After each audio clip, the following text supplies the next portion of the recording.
Hello, everybody. Welcome to the TheShakerBison podcast. Today we are here interviewing some seniors, rising freshmen in colleges. And so today we're going to be interviewing them about their overall high school experience, the college application process, everything like that. So first things first, we're going to start off by asking everybody to where they're going for college so far, or where they're interested on going. Hi, I'm Regan. I'm going to Brown. Hi, I'm Roshan, and I don't know yet. Hi, I'm Lauren, and I also don't know yet. All right. So just getting things started. So what is one piece of advice you guys would give to your freshman selves so far? One thing is be very careful who you get advice from. Some parents will tell you what classes to take. Even some guidance counselors will tell you what classes you can or cannot take. And sometimes that will not be the best decision for you. And it mostly just relies on what you want, and to be successful relies on a lot of what you want to get out of it and where you see yourself, not where other people want to see you. Yeah, no, that's actually true, because I right now I'm making my classes for next year, and my counselor put some classes that I just don't really want to do, so I changed them immediately, which is I think was a good thing for me to do. But I know that there's a lot of kids who are too shy to change what they're doing for next year, and I know that it's not probably going to be the best option for them. But yeah, what about you guys? I think what I did freshman year was I kind of did a lot of specifically humanities extracurriculars, and I think I wish during freshman year I did more of a spread of different things, also tried to do more STEM activities, because I think from that younger position I kind of set myself into this track, which can be helpful in some cases, but it makes me wonder if I would have been interested in that other side as well. How do you guys feel about your workload when it comes to the amount of classes you're taking, the APs? Would you do anything differently? Would you take less? Would you take on more if you had a chance to do it again? I think I'm doing okay, honestly. I mean, at the beginning of high school it was tough because I didn't have very good time management skills, but over time I guess that kind of improved. So now it's even though a lot of the classes I'm taking give a lot of work, it's not too stressful because I can manage it and spread it out.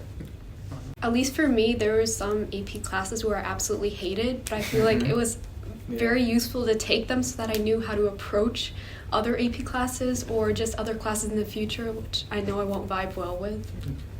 Yeah, that's true. It's I don't know.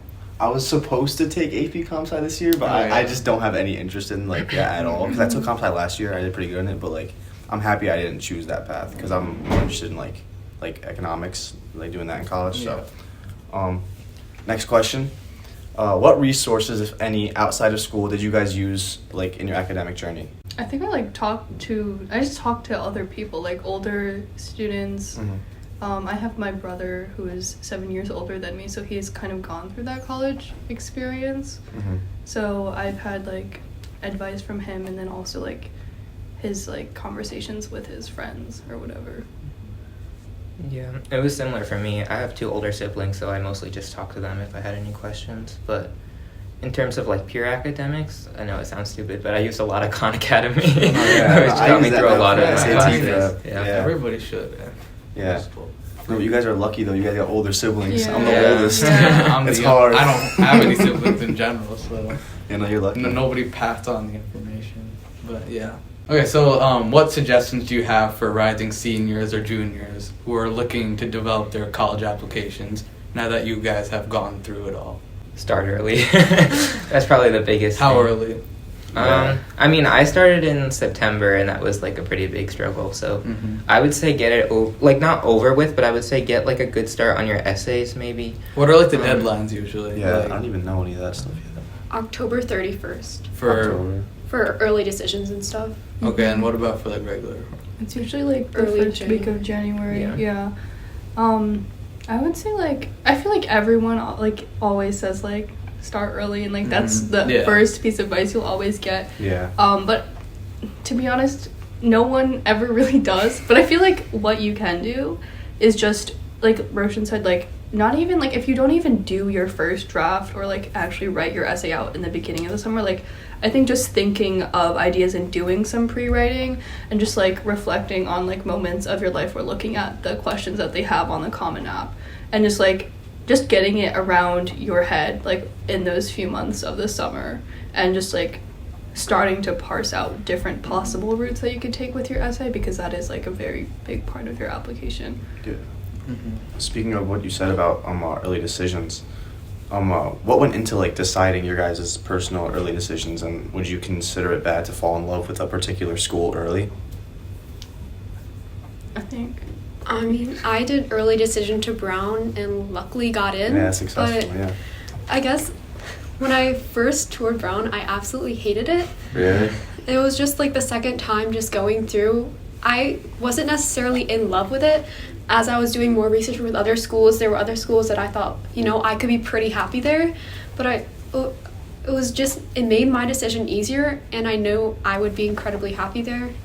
Even though, like, there's tons of great schools that I think early gives you the edge. And my brother also did early decision to a place, which made me not want to go there. But just seeing him so relieved in December. Did he get into an early He decision? did. Yeah. Oh, wow. Seeing him so relieved just made me want to do it more and not have all these decisions. What changed for you with the first and second visit? You said The first time, it was rainy. A lot of the Okay, times yeah. every school that I've gone to when it was raining, I just didn't like. But the second time, I actually went on a tour instead of just like trying to fiddle my way through Providence and going down weird side roads. Yeah. And just looking at the courses and what was offered between then. What major are you going for? Well, hopefully physics and German. Okay. Wow. Ooh. So what majors are you as interested in? Still, physics is what I have as like my like basic one, but that'll probably change by sophomore year. Yeah, I don't have anything concrete, but I'm like a mix between like English and then computer science. Speaking about like college visits specifically, how did you guys approach visiting different colleges? Like, did you guys immediately have colleges you want to go to first, or anything like that? I think it just depended on like how close it was and if like they even have availabilities, because the visits like fill up really fast. So I would literally be like refreshing the day of if I was like, should I go today? And I was like refresh it until someone like dropped out. Oh wow. But yeah, I think it's like nice for me it was nice just because then it wasn't even like going to the school, it was just I wanted to get out of my house so bad. But I think it is really fun if you are able to visit, because then you can get the general like atmosphere of the school. But it is like, it's hard to do that, so. Yeah, no, I find it personally hard right now just because like every single like weekend I'm like, okay, should I maybe do something this weekend, go visit? But then like I have work to do, so I can't sacrifice both and both. So I'm thinking mainly to do all my visits hopefully in the summer, like just get them all done with. But yeah, and like now also after COVID and everything, they have so many online resources, and it's a lot easier. Like they have like virtual tours and everything. Virtual tours and looking like for those. also like virtual information sessions. So. Did you guys apply far away, or has it mostly been close by with you? I applied to two in California. I think that's the farthest. Okay. But like the majority of them are in New York or in the Northeast. Yeah, the farthest I applied was like Maryland. So. Oh wow. It's not that far. Mostly Northeast. Yeah. So now do you feel like you wasted all your applications just because you got into your ED school? I mean, did applying ED make me not write a bunch of essays out of hope? Yes. But did I have like 6 or so supplementals that like I wish I could have sent? Yeah. But it cleared up my last 2 weeks of December very nicely. Yeah.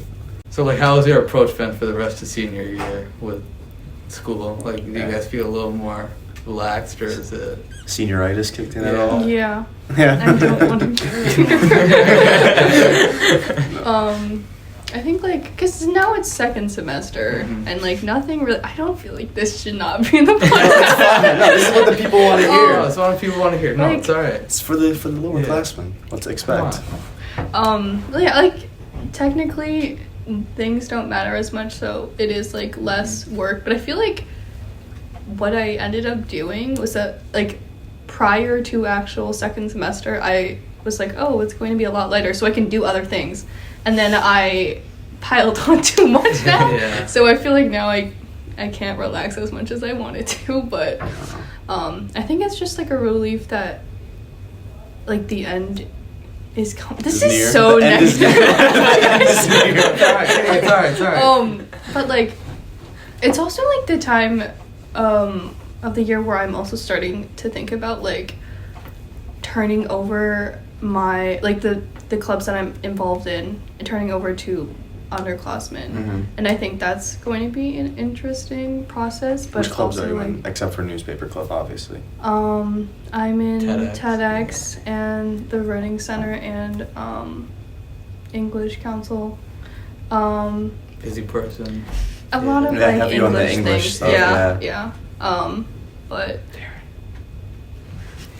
I think like it'll be like I think like what has been really interesting for the past few years is like being involved in these clubs and learning like what works and what doesn't. Mhm. And I'm excited to pass on like what I think like underclassmen should do to kind of carry out like the club legacy. Or Okay, so when you guys were researching schools, like how much did you look into what programs they offered, how it fit for you? Like what level of research do you guys do for those schools? I'd say I did like a pretty good amount, especially since like I know if I go to a school that I like didn't put as much resources into like our time into looking at their resources, I probably wouldn't be as happy.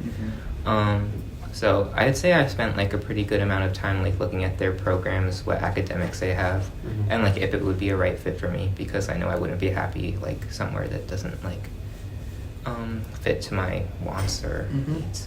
There were definitely a few things that I had on my list that I knew every school absolutely had to have, and there were schools that I cut off. I knew I needed to have a study abroad. I needed to have like some access to a German program, and just like closeness to Albany, and if the physics department was strong, if they had good other resources, if I Mhm. needed them. Yeah. yeah, I feel that's good like to know. adversely I didn't really like care that much or like put in like a ton of research.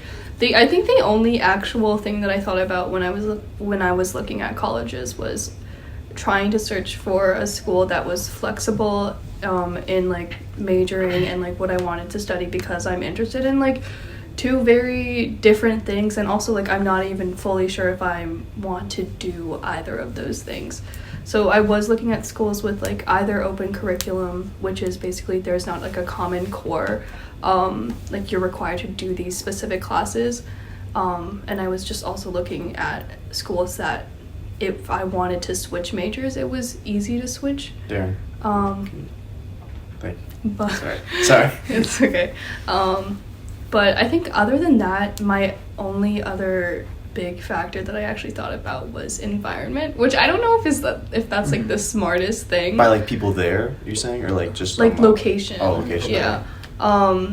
So I was like looking for like not a place too rural or like in the middle of nowhere, because I feel like I would hate that. Yeah. And then also not a school that was like too small, I think, because I wanted like I kind of wanted something bigger than Shaker. Yeah, I know what you mean. Not like a small school like Siena or anything. Yeah. So I think like one of the most confusing things is like transferring credits and stuff like that. So Yeah. like for like AP classes, right? Like what would you like be exempt from classes in college, or like even like UHS stuff? Like how does that work? Because I heard like Like, a bunch of the UHS credits don't even transfer don't to even the transfer. colleges. So like that's. Yeah, it depends on the school. Mm-hmm. I think like a lot of schools, they like say if you get a certain score on the AP exam, you can transfer an amount of credits. Mm-hmm. I'm not sure about UHS, but it definitely, you have to check like the school, Yeah, okay. The school requirements. Like I was looking at one of the schools that I was accepted into, and I'm taking like a math class at Siena right now, with the thought that I would be able to not take that in college, but I actually can transfer it, so I'm going to have to Okay. retake it anyway. Oh, really? So that's like kind of annoying, but like at least I will have like a good foundation in that class anyway. But yeah, you really just have to like look specifically at the school. What is your guys' favorite memory that you guys have had at Shaker High School as seniors reflecting back? I don't know. Was it really that bad? Like, I don't know, like COVID like was a really big blur. I feel like it like mushed everything together. Like I was talking to my friends earlier and I was like also reflecting on high school or whatever, but Your grade got hit the hardest. Yeah, when it because you comes guys had to- a freshman. Yeah, freshman year, Sophomore year, and then Yeah. last year was, I don't know what last year was. yeah. I like genuinely I forgot everything from sophomore year and that was the online year for us. Mm-hmm. I don't know. Do you guys have any memories? Any favorite? I guess getting farther than we usually did in the tennis season last year was really nice. Yeah, that was good. Because I know like the boys team hasn't like done as well like as we could have in like the past decade or so. So getting to the Yeah. finals, even though we didn't win, was like a really special moment for me, I guess. I feel like, okay, I don't know if this is like high school related, like specifically school related. I just know that like, I think my summer before senior year, so like this past summer, even though technically that's like the summer that you should be working on your applications, I feel like I had the most freedom that I've had Okay. Oh, really? for like, so far in like all of the years, so that was just like really Okay, you could just fun. like drive around and Yeah. stuff like that. Yeah. Yeah, if you count summers, last summer I, through the school, won a trip to Germany on scholarship. Oh, really? Wow, Learning congratulations. in a school, and I felt like that was so unexpected, but yet it was so great, and that the school like provided access through the national German exam. Uh-huh. That was not quite school related, but that was definitely an amazing experience. Yeah, it must have been cool to study abroad for a summer. Or, like, not even in college yet. Because that's something that I want to do in college, is study abroad for sure. Hopefully, but we'll Do you have see. a place in mind? Anywhere in Europe, honestly. Like, anywhere there. I It is really, nice really there. mind, It is yeah. nice. How did you, well, back to college, how did you guys, like, so when it came to, like, applications, how did you guys balance, like, between, like, target and reach schools? Like, which, like, was it, like, about even, or did you guys lean one way or the other? I feel like after COVID and how so many schools changed their regulations, like SAT and ACT was optional, and like a lot of schools just made it a lot more flexible, like their requirements more flexible, to the point where like a lot more people were applying and the acceptance rates were a lot lower. Yeah, it's That, so like, scary for yeah. me going in next year because Yeah. like everything has dropped at least Yeah. 6% for every single Yeah. school within the Yeah. past year. Yeah. Like, So it's I crazy. feel like at that point, because of that, honestly every school was kind of like a reach school. Yeah. Like it was like, especially because like we're at a moment where like we were just impacted by by the pandemic, so it's like really recent, whereas like people in the past, they had like this like trend going on where they could kind of expect Exactly. what would happen. But I think like we were in a moment where like some like huge change happened, and then it was really like indecisive of what would actually happen for us. So I feel like there were like some schools where I would like base off, I guess, like my grades or whatever. I feel like you can kind of like use your GPA, or like if you did test, you can use that kind of as like a metric for like whether it's like a match or safety or reach. But honestly, like at this point, everything was kind of like anything could happen. Yeah. Yeah, that's how I feel going into it, because like I have a bunch of schools that like I really hope I get into, but like at the same time, the way everything's going, I know it's going to be so much harder, and I know there's like kids all across the country who have Yeah. grades better than me, obviously, but there's always going to be kids better than you, so I Yeah, mean, you gotta hope yeah. that. And then like I guess like that's where your writing is really important. Yeah, the because essay. that's the only thing that specifically differentiates you individually. So like yeah, like there's always going to be someone that like raised like $1 million or something. Yeah. So like I think like that's why those Cure like cancer and maybe Yeah. you can- Yeah. so you gotta like focus on like the bits and pieces that you can actually put yourself into. That's a pretty good way to end the podcast off on. So Thank you to our seniors that yeah, came out here thank you today. to everyone coming. Yeah. Busy schedules over here. Yeah, obviously. So thank you all for watching. As always, be sure to share this and like it, and Subscribe to the YouTube subscribe channel. to our YouTube channel. Check out the Bison. Check out the Bison newspaper. Read Got some everything. good articles. Danny wrote one recently. I did. Go that check it one out. Yep. And have a good one.